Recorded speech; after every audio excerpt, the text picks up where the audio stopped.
What I want to do today is continue and finish laying foundations for being able to discuss quantitatively a variety of issues for real interferometers as well as idealized interferometers for gravitational wave detection. I talked about Gaussian beams on Monday.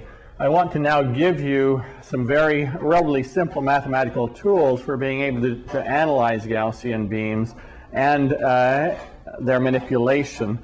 And tools will also enable us on those rare occasions when we want to deal with non-Gaussian beams, beams with some other kind of a cross-section, to be able to analyze them as well. And so the key tool that I need is the tool of a propagator that is used in what is sometimes called paraxial Fourier optics. But it's a propagator that enables you to take a beam of light at one location, propagating, say, toward the far end of the room, and take the value of the field, say the electric field for the polarization that is excited at this plane, and compute what it's going to be at some other plane further on down. This propagator is readily derived from Huygens principle in the following form. Suppose that I have an initial plane, let me call it 1 here. This beam is propagating, it has some arbitrary cross-section in the z direction, and here is plane number 2. And I have the value of the field. Now the field, I'll write it capital Psi. It could be the x component of the electric field if it is the x component we're interested in. I'll just assume plane polarization and it's x polarized or y polarized, but it's the field that is excited, so say Ex. I'm going to write that as psi of position in space-time, or in space, times e to the minus I omega sub et. So omega sub e is the angular frequency of the light. The light then has a wave number k, which is just equal to omega sub e divided by the speed of light. And we've normally in this course set the speed of light to unity. So if you set the speed of light to unity, then k and omega sub e are the same. That, of course, is the same thing as 2 pi over the wavelength of the light. The subscript E stands for electromagnetic waves to avoid confusion with gravitational waves. Then what I'm interested in knowing what is the field then at this location 2, given the value of the field at this location 1.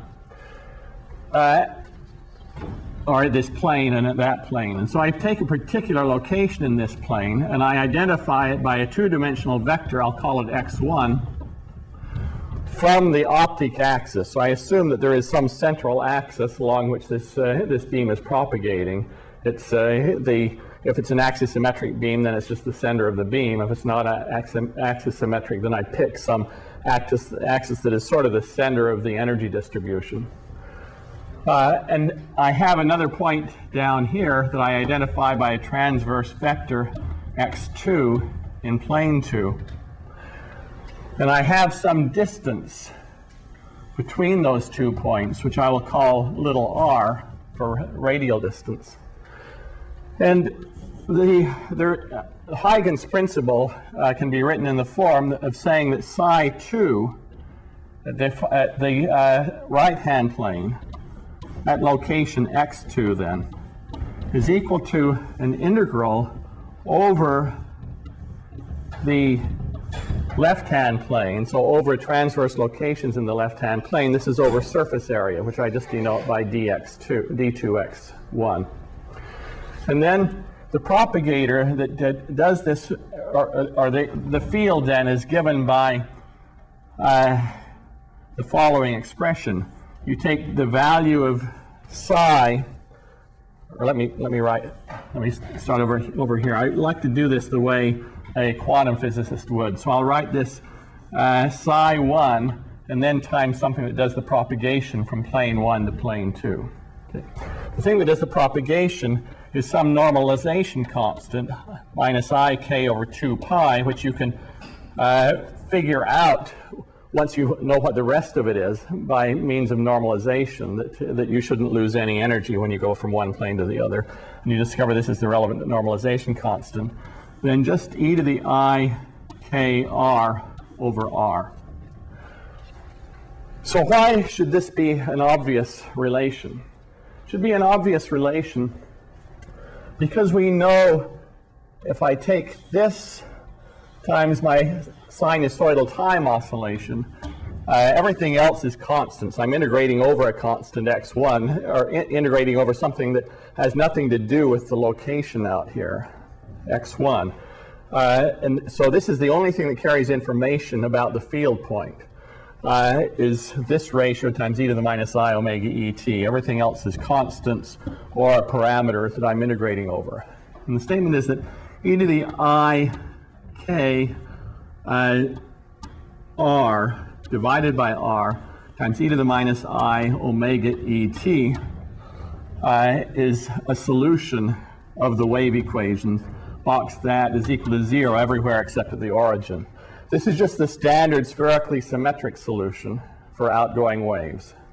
It's the solution you would get is if you did an expansion in spherical Hankel functions, the lowest order spherical Hankel function, the spherically symmetric form. So you can easily see that that's 0 everywhere except at the origin. The origin is actually back here, and you have a source at the origin. And Huygens principle says that you should just add up the waves that would be emitted by taking the value of the field here and building a spherical outgoing wave from here. The value there, build a spherical outgoing wave from there. Everywhere in this source plane, you build a spherical outgoing wave and you just superpose them, and that's precisely what this formula is doing.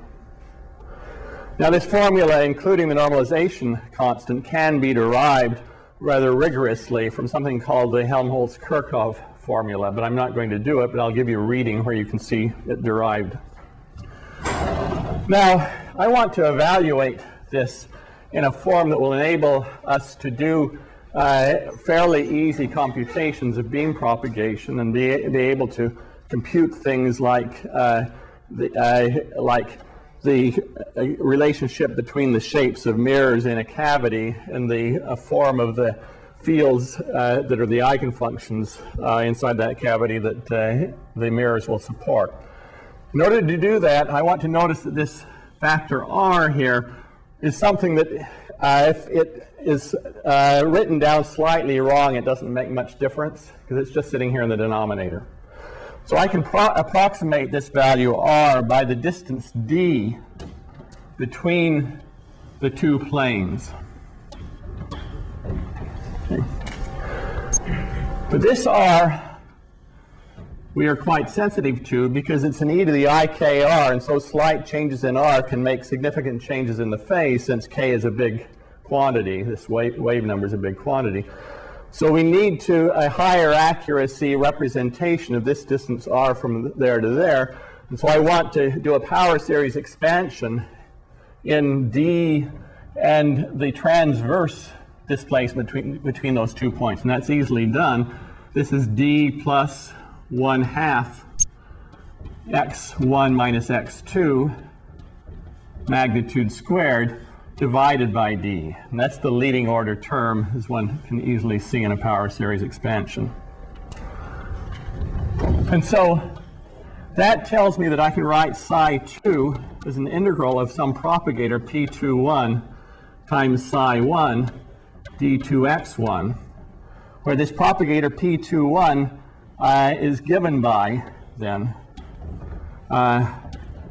minus ik over 2 pi.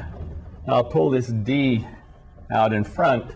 So that's the constant factor out in front. And then I have an e to the I k d, which again is a constant thing. Well, it depends on distance down here, but it doesn't depend on location in the transverse plane. And then the only thing that depends on distance in the transverse plane is e to the I times x1 minus x2 squared over 2d. So that's the propagator times a k. Okay. That's the propagator. For future reference, I want to notice that I want you to notice that if you begin with a field down here and it propagates down to there, of course it has spherical wave fronts. And the radius of curvature of those spherical wave fronts is just going to be d, the distance you propagated from your source point down here. And that d appears up in here. You can always read off, if you have a field that depends on quadratically on location in the transverse plane, you can always read off the radius of curvature of the phase fronts by looking up here in this exponential and seeing what appears down there in the denominator alongside transverse distance squared in the numerator and a factor of 2, and the d is the radius of curvature of the phase fronts. And so that is an easy way to read off radii of curvature of phase fronts. Okay.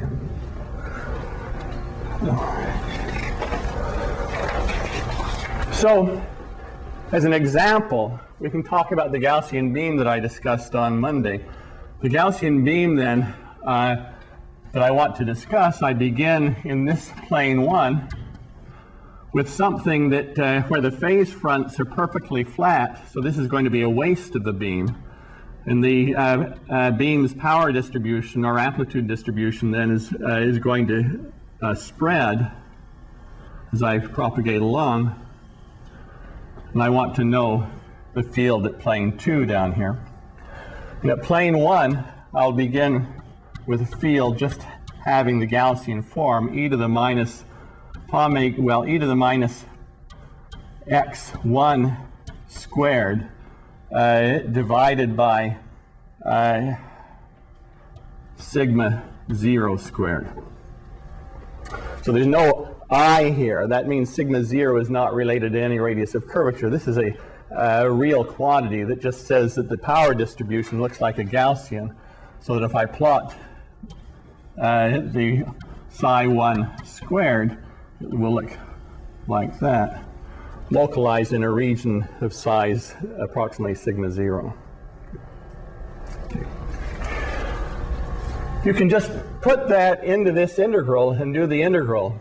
And because if you take a Gaussian, or let me also remark that x1 squared is what I have denoted pomega squared. Pomega is the radial coordinate in cylindrical coordinates around the optic axis, the radial coordinate marking off distance away from the optic axis. So this is pomega. So psi 1 is e to the minus pomega squared over sigma naught squared. So you can just put that in to this integral, and all you have is then this exponential, or this Gaussian distribution, times these complex terms. This term is just a constant. You have this complex term that has mathematically the same form, except the coefficient here is real and the coefficient there is imaginary, and the origin is displaced. And so it turns out when you do the integral, you wind up again with a Gaussian distribution. And that's a fairly simple kind of an integral to do. And you wind up then down here with a field that has a form psi 2 is equal to sigma 1 or sigma naught or sigma sub z in the notation I used before. So I'm going to let this distance down here be z now. Z equals 0 is the location at the waist of this Gaussian beam. So d has become z in this application. D is the distance from the waist on out. I'm calling that z. And so it's sigma 0 over sigma sub z, where sigma sub z is a enlarged waist size, or an enlarged spot size for the size of the spot.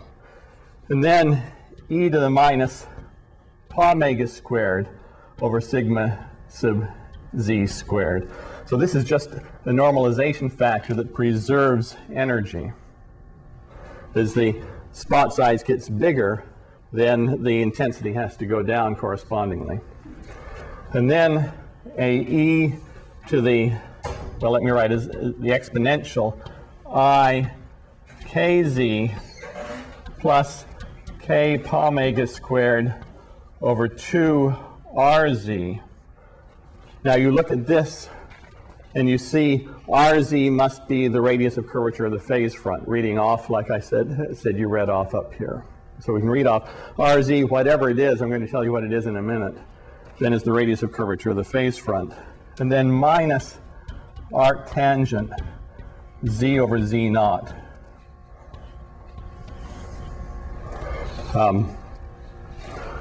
So this is an additional phase factor. This is just the oscillation as though you had plane waves going down the optic axis.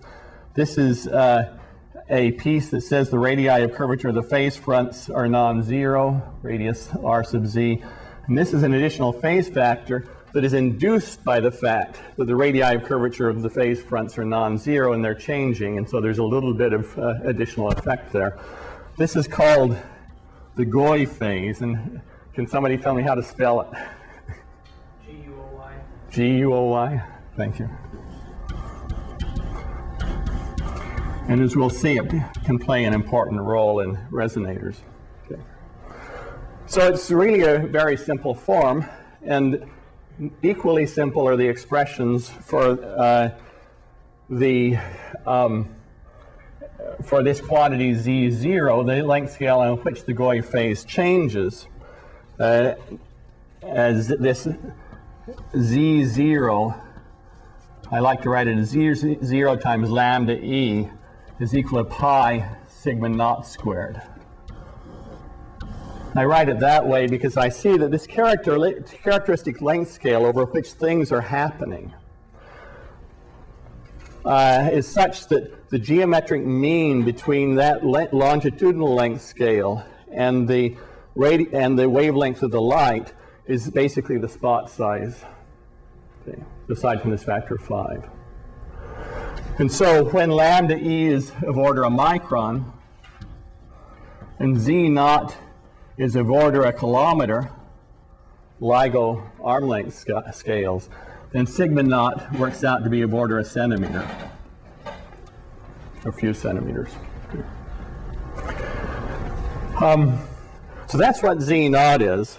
And then sigma z is equal to sigma naught times 1 plus z squared over z naught squared, an expression that I wrote down and discussed on Monday. So the spot size remains nearly constant until you get out to about location z naught, and then it starts to increase essentially linearly. Okay. And then rz over z, let me write it in this way, is 1 plus z naught squared over z squared. And so one way to think about that is if you look at the radius of curvature of the phase fronts, down here the phase fronts are very nearly flat because of this 1 over z squared. Rz is really big, and that means that if you go back to the location of this is a piece of a sphere here, this phase front. If you go back to the location that would be the center of that sphere, it's way, way over on the other side of the San Gabriel Mountains. Okay. And then you move on down here, the radius of curvature, or the phase fronts look like that, and you go back, and the center of that sphere might be down here. You notice that when z is equal to z0, then the radius of curvature of the phase fronts is just twice z. And as z goes to infinity, the radius of curvature of phase fronts becomes equal to z. And so when you get way down here, so the radius of curvature of the phase fronts comes in from way off to the left, and in the limit, as the waves have propagated a very long distance, the radius of curvature moves up to here. So that's a simple way to remember how this Gaussian mean goes. Okay.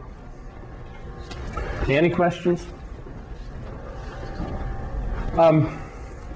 Now, as I discussed on Monday, if you have then an optical cavity with spherical mirrors, it should be possible to excite a Gaussian mode or Gaussian light in that optical cavity, providing you have placed the mirrors at an appropriate separation.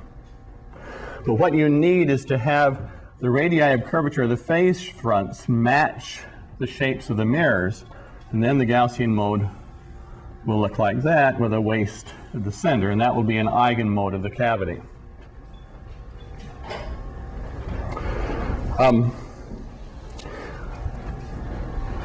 If you move the mirrors ever so slightly, you will no longer be able to excite that mode, because in order to excite it, you need to have the property that as you go along the optic axis from this mirror to that mirror and back, you go an integral number of wavelengths, so that the light that is reflected back in phase with the original light.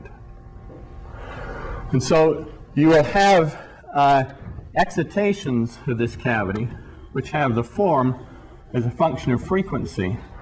Excitations that have a form where, if I plot the intensity of the light in the cavity over the intensity of the light that is driving it, I have sharp resonances,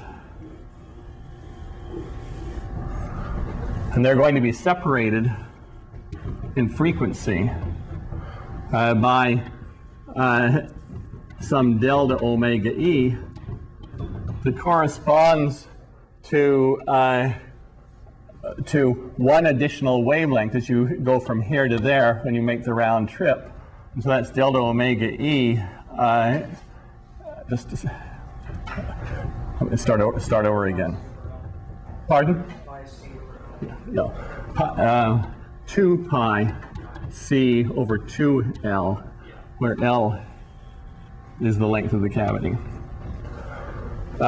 So that when you go from a resonance here to change the frequency by that amount, you can put in just one more wavelength of light on the entire round trip from the left-hand side to the right-hand side. So this is called the free spectral range of the cavity.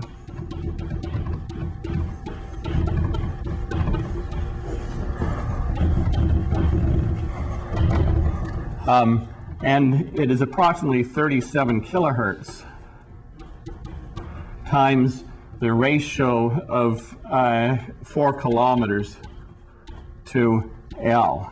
So for LIGO's 4-kilometer long arms, this free spectral range is about 37 kilohertz. And I remind you that the gravitational wave frequencies that we're interested in are of order 100 hertz, well, from 10 hertz to about 1,000 hertz. So that's small compared to this 37 kilohertz. That means that if you put a gravity wave signal on light that is exciting in a LIGO arm, that gravity wave signal will appear as sidebands sitting on this resonance, but sidebands that are very close to this resonance compared to the distance to the next resonance. Now, this or any other optical cavity can support other optical modes. And if you change the separation so that this mode can no longer be satisfied, suppose that you change the separation, or equally well, you change the frequency of the light with which you're exciting the cavity. So you're sitting over in here somewhere, and this mode can't be driven. There may be some other mode that is not, for example, axially symmetric. In fact, as you shift through a free spectral range, you go through a wide variety of different modes of the cavity that can be excited. Each mode is excited at a different frequency by virtue of the fact that each mode has a different Gouy phase. The Gouy phase is this additional phase factor which appears for each mode, and with each mode having a different Gouy phase, that means you have this a little bit of additional phase factor that that appears in your attempt to do your matching in the cavity. And this little bit of additional phase factor is the thing that causes the modes that have other transverse light distributions to be excited at different wavelengths or different frequencies, or when the cavity has a different length. So I'm sure that in the guest lectures that will follow, you will be introduced on occasion to these auxiliary modes. These auxiliary modes are sometimes called parasitic modes that you don't want to have in a gravity wave detector, but that you will have because of imperfection of the optics or some other kinds of imperfections in your gravitational wave detector. So that, for example, if I look at the distribution of the light on this mirror, the mode that we do want, which is the Gaussian mode, it's called a TEM00 mode. The TEM just means that the electric and magnetic fields are transverse to the propagation direction. 00 means it's the lowest order mode. And then there is a mode that looks like this. So that mode has the light in a single spot at the center of the mirror. Then there will be a TEM 10 mode, which will have two spots like that. And there will be a node in the light distribution. You have a TEM 11 mode, which, let me draw it down here. TEM 11 mode will have two nodes like that, and it'll be excited like this, and so forth. And so you will see in your light distribution a set of spots in some sort of a symmetrical pattern that is related to the fact that these are also eigenmodes of a cavity. And when you, in particular, if you have a distorted cavity, because the mirrors are not quite perfect, even the Gaussian mode that you want may have some admixture of these other modes, and you may see some trace of these other modes. Okay. Now, most of the time when we think about gravitational wave detectors, we don't worry about the transverse light distribution. We assume the optics are perfect. We're really exciting the gravitational wave detector with the Gaussian mode. That Gaussian mode is the only thing that is present. But the manner in which that is achieved, at least to good accuracy, is that the experimenter very carefully does mode matching of the Gaussian beam to the optics that the experimenter has designed. So that, for example, if the laser puts out light that is spreading like that, the experiment, and it is close to being the Gaussian mode you want, but has a bunch of other stuff in it, the experimenter then may put a lens here to focus this on down, and then we may come to, let me draw a picture of the gravity wave interferometer here. Here's the beam splitter. Here's the corner and end mirrors. Here's the photodetector. So the light comes in, goes up there, goes out here, and then goes down to the photodetector.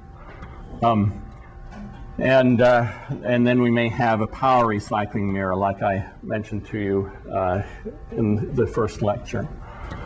And we may want to be, and that power recycling mirror together with these, or cavity, together with these two subcavities, may have then a Gaussian eigenmode that has a particular form that we want to excite. It may look like this.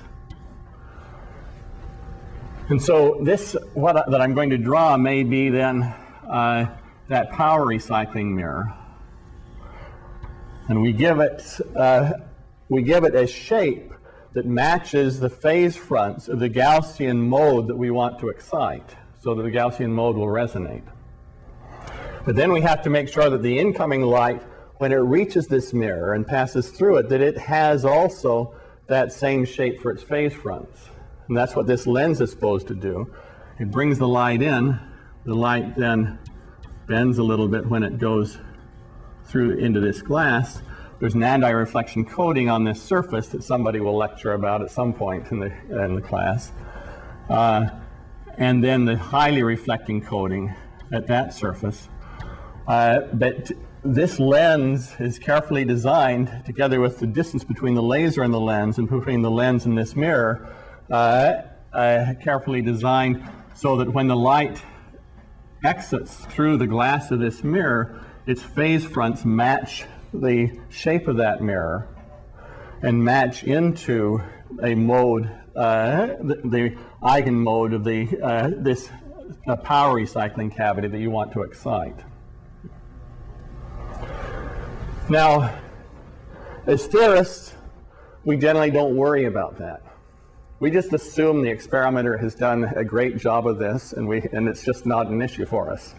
And so all we want to do is make sure that we understand what's going on the optic axis, and the experimenter and these shaping optics will take care of everything else. And so you have the optic axis that comes down here, or in this diagram comes down here, and we just care about analyzing things along that optic axis, and just don't worry about anything else, and assume that the modes are taking care of everything else. In order to do that kind of an analysis, then, what we need to do is be able to study the evolution of the phase of the waves along the optic axis. And for that purpose, among other things, what we need to know is what happens to the phase of the waves when the waves encounter a mirror, or reflected off the mirror, or pass through the mirror.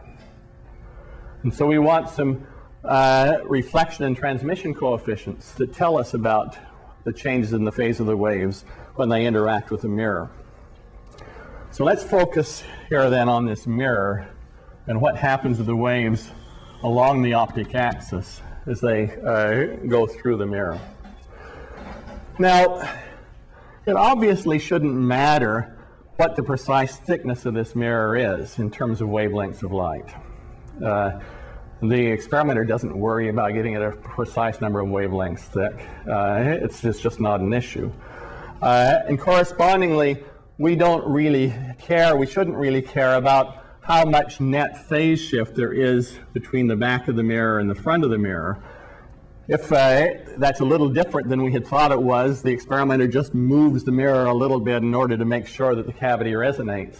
The experimenter in practice just locates the mirror wherever it needs to be in order that it resonate, and never worries about the actual amount of phase shift inside the glass. That's because the one side of the glass is anti-reflection coated, and so it doesn't form an etalon.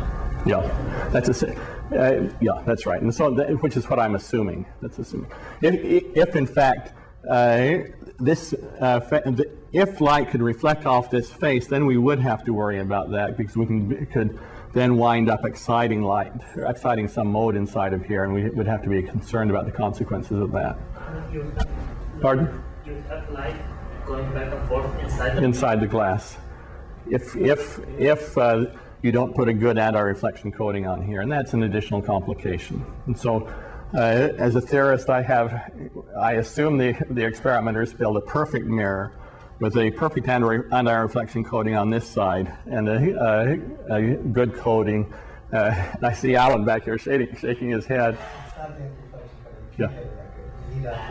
Pardon? All the transmitted optics are wedged. They are all wedged? Okay, so Alan will discuss the wedging. See, as a theorist, I don't know about the wedging. Or somebody. Yeah, okay, so can you tell us why they're wedged? If you have them exactly parallel, then you can get this resonance. Yeah. It's an etalon. Okay, yeah, right. An etalon is a single monolithic optical reservoir. Yeah. So I see. So that's to prevent that kind of resonance, even though you do have an anti-reflection coating. Anti-reflection coating is not perfect. In this case, they're actually only 600 parts per million, which is far from zero. Okay, so. I have no idea what a wedge is, so I think you... So a wedge means that the shape, this mirror is not, this face is bent back. This face is vertical aside from the curvature on it. So that when light goes in and tries to resonate in here, because this is not a perfect anti-reflection coating, the light that tries to resonate in here will basically walk out of here and get lost rather than being trapped. So you want to avoid something like that. And so this is an example of an experimenter's trick that theorists never think much about. Okay. This is why this part of the course is so interesting for me. I always learn things. Okay, so from the point of view of the theorist wanting to analyze this, then The theorist just assumes he has a mirror. The thickness doesn't matter for the reasons that I talked about. And so the theorist just pretends the mirror has zero thickness on the optic axis for the purpose of doing a mathematical analysis. And even a sophisticated experimental modeler, if that experimenter is not worried at that particular moment about things like light resonating inside this mirror, the experimenter doing the modeling will also idealize the mirror as having vanishing thickness. So we just idealize it as having a shape like that. And then we have on the optic axis an incoming field, call it psi in. It goes through the mirror, and we have a transmitted field, psi t. We also have a reflected field, psi r, coming out on the optic axis. And all we worry about now is stuff on the optic axis for the purpose of understanding the optical topology of the interferometer. And so the question is, what is the relationship of the transmitted and the reflected wave to the incident wave? We're now going to evaluate them at the same point. It's the point on the optic axis where the mirror, idealized now as infinitesimally thin, is located.